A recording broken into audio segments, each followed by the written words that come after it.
Okay, here's the fourth video. So first of all, this mold looks great.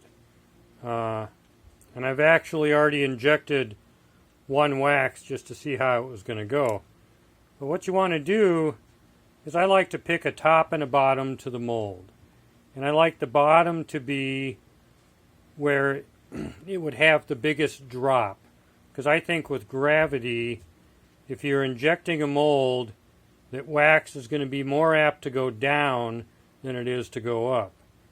This is pretty shallow on both sides, so it really wouldn't matter, but I'm still going to pick this is the bottom and this is the top. And so what I'll do on this one is I'll write with a pen top.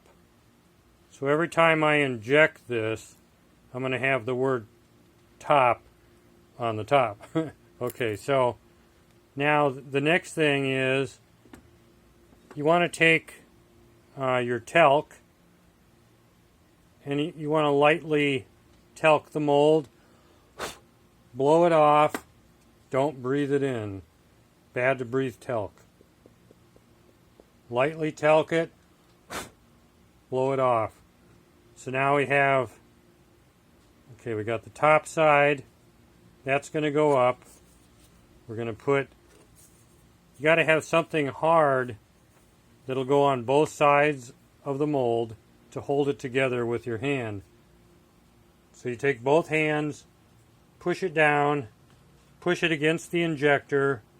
I like to count to like 10. I'm going to guess this time. Slowly pull it back, and now it's been injected. So at this point, we got to let that harden. But they came out really good in this sample one.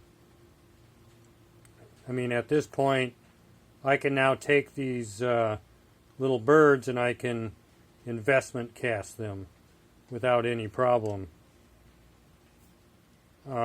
Sometimes, though, with a mold, you need to go in. Let's see if I can find another mold.